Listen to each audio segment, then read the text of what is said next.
It's a very pleasant morning to one and all present here. Myself, Dr.R.Thiruppathi, Associate Professor of Economics, Sri Sharda College for Women, Salem, Tamil Nadu. And today I have present my topic, major contribution of Keynes. And Keynes is one of the neoclassical economists. And the Keynes contribution, it is one of the main contribution to the history of economic thought.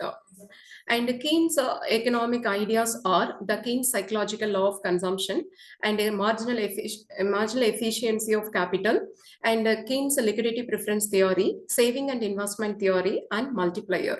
All these are also known as the Keynes contribution or the Keynes economic ideas of thought. And I have to take only two contribution. One is the Keynes consumption function and other one is the Keynes liquidity preference theory. And the Keynes psychological law of consumption, it is the basic importance in the analysis of income, output, and employment. Keynes is based on this law, it depends only on the psychology of the people. So we can find that the increase in aggregate real income that would lead to increase in the consumption expenditure. The Keynes psychological law of consumption as the basic importance of depends upon the three propositions. One is when aggregate income increases, the consumption expenditure also increases. The second proposition is that when income increases, the additional income is spent between the consumption and saving. The people spend the part of the income and the remainder the savings.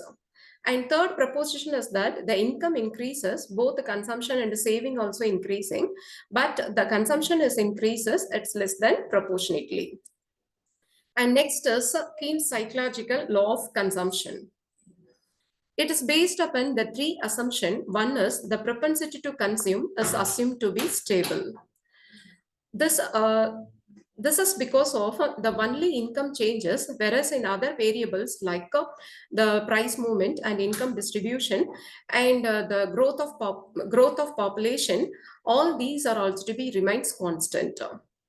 The second assumption is that the conditions remains the norm. The condition remains the normal, and there is no an abnormal conditions like hyperinflation or war. And third assumption is that the capitalist laissez-faire in the economy, and laissez-faire, it is nothing but the free or there is no government interference of the state. The Keynes explained the concept of the propensity to consume, namely APC and MPC. And APC, it refers to the income and consumption, or the ratio of the consumption and the ratio of income. The formula is APC is equal to C by Y. And MPC, it is nothing but the marginal propensity to consume. And the marginal propensity to consume refers to the small change in consumption that leads to the small change in income. So the MPC is equal to delta C by delta Y. And next is factor determining consumption function. According to Keynes, there are the two principal factors. One is the subjective factors and other one is the objective factors. The subjective factors refers to the endogenous or the internal one, but the objective factors refers to the exogenous or external to the economic system. The subjective factors, which refers to the psychology of the nature of the human race. There are the outcome of the individual and business motive.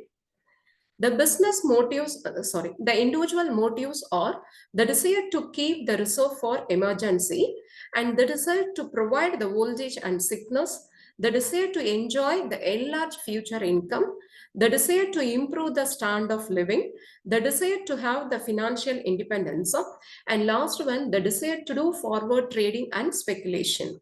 And these are also to be known as the subjective factors of the factor determine subjective factors, that is the individual motives of determining the consumption function. The next is the business motive, and there are the four business motive. It's given by Keynes. One is the enterprises, the desire to do the big things. The next is the liquidity, the desire to meet emergency successfully. The third one, the income rise, the desire to secure the larger income and show the successful management. The last one, the desire to provide the adequate financial resources. And these are also to be known as the four business motive. It's given by Keynes.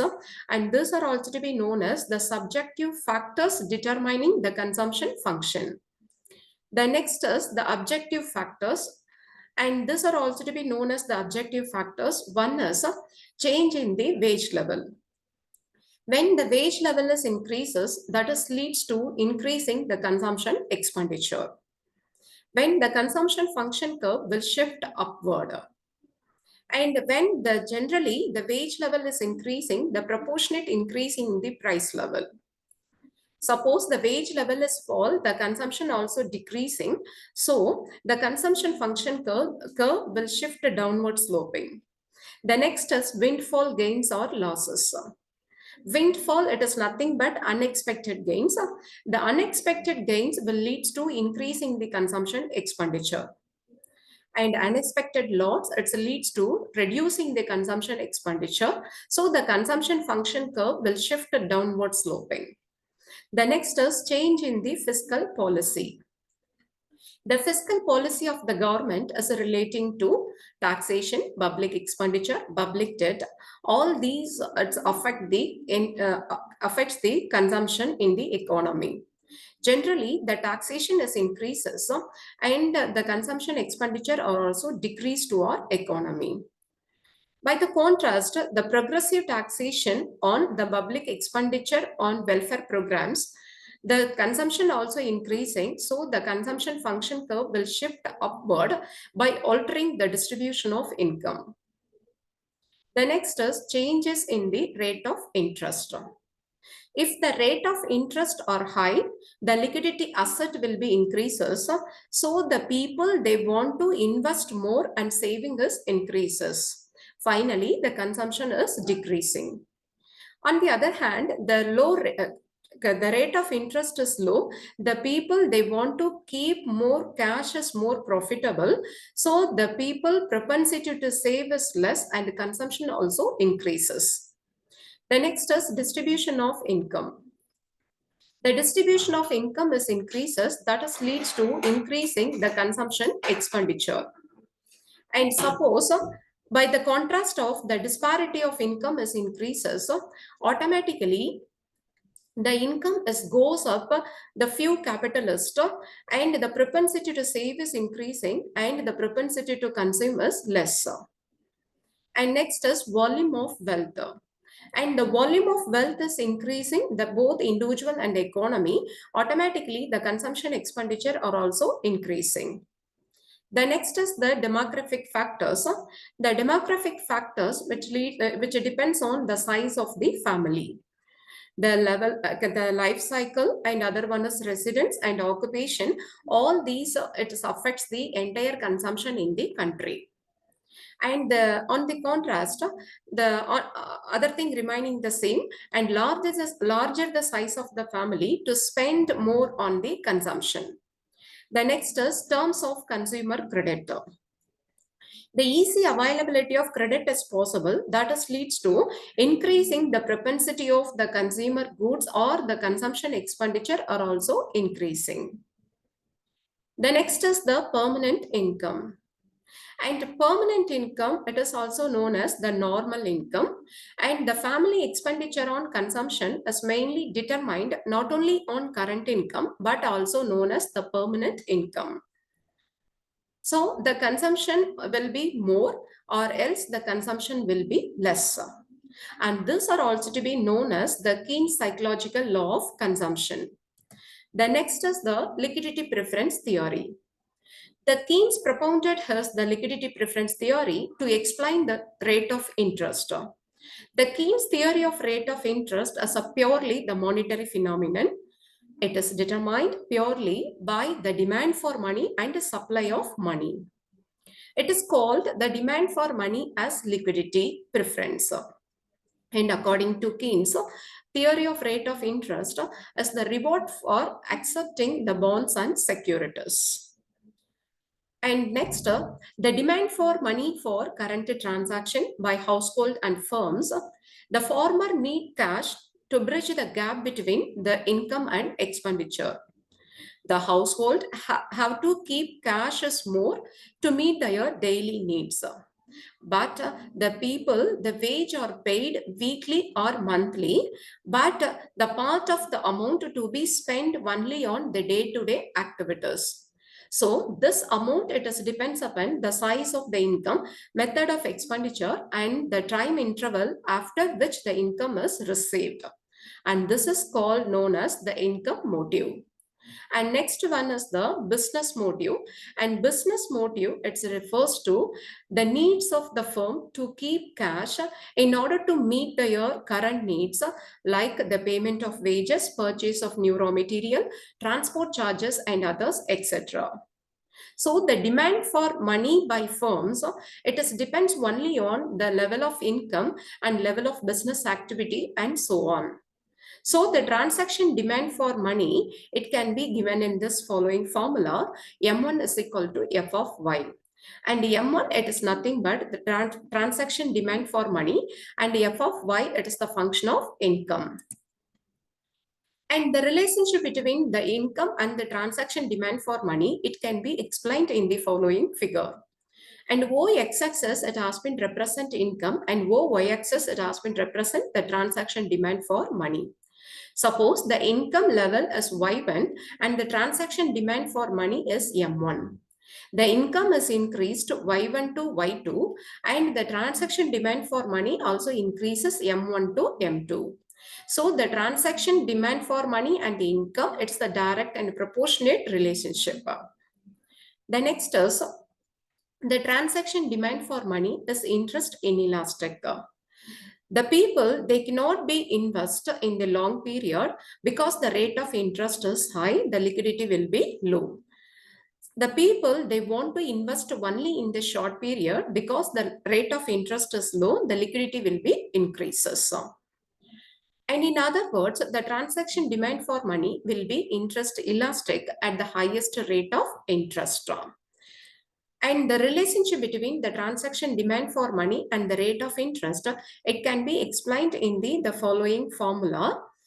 And it is perfectly interest inelastic, and O-x-axis, it has been represent the transaction demand for money, and O-y-axis, it has been represent the rate of interest. Suppose the income is Y1, the transaction demand for money is M1. It is perfectly interest inelastic until the rate of interest reaches at the level of 15%. Suppose the income is increases Y1 to Y2, the transaction demand for money are also increasing M1 to M2. And the income is increasing Y2 to Y3 and transaction demand for money are also increasing M2 to M3. And in this figure, it's clearly explained that the high rate of interest of the people, they want to keep cash for current transaction. And hence, we can say that the transaction demand for money is interest inelastic. And the next one is the precautionary motive. The household and the business concern, it's need more money because they have to take precaution against the unforeseen emergencies like sickness, accident, fire, theft, and unemployment. The households to keep cash is more in order to meet their daily needs. The businessman to hold cash is more to safeguard against uncertainties. Where it is in the individual and the firm, the amount of the cash is needed to satisfy the precautionary motive is the function of income, that is F of Y. And the transaction demand for money and the precautionary motive, it is depends only on the function of income, that it can be given in this following formula. That is M1 plus M2, that is equal to L1, that is equal to F of Y.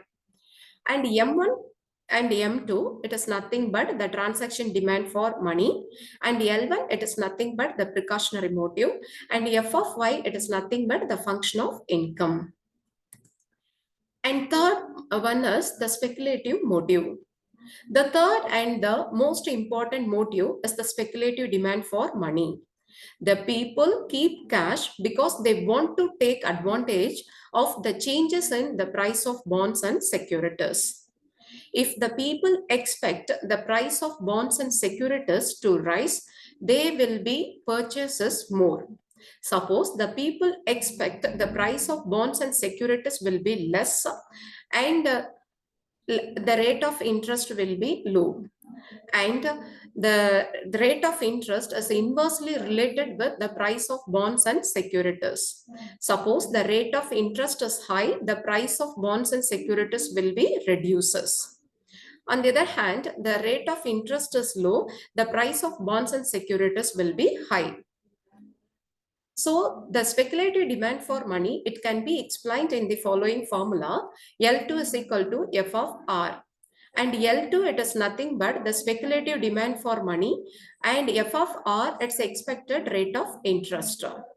And the speculative demand for money, it has been explained, the money and the rate of interest, it can be explained in the following figure. And O x-axis, it has been represent the money, and O y-axis, it has been represent the rate of interest.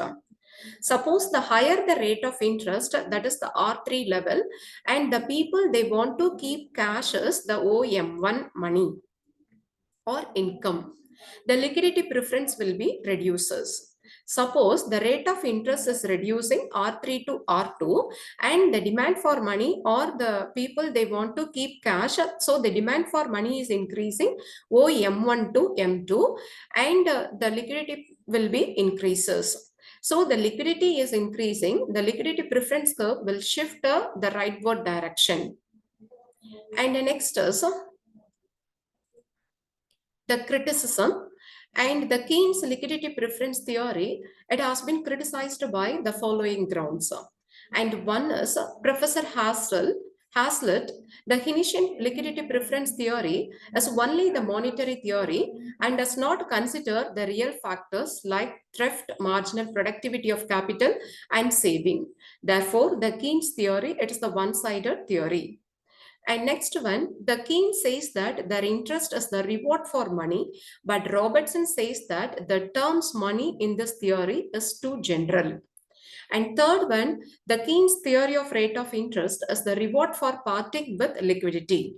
And Keynes has omitted the saved as the basis of liquidity. Without saving, the liquidity cannot be surrendered. And next one, this is one-sided theory because it explains the determination of interest by keeping the supply of money is constant. The Keynes theory of rate of interest is applicable only in the short period. It is not only in the long period. And finally, the Keynes theory of the rate of interest is to be explained only by the three motives and other factors cannot be explained. So these are also to be known as the criticism against by the Keynes liquidity preference theory. And that's all. These are also to be known as the Keynes liquidity preference theory and the Keynes consumption function or the Keynes psychological law of consumption. And thank you. Once again, thanks to all. And I thank our management and Madam Principal for giving me this excellent opportunity. Thank you once again.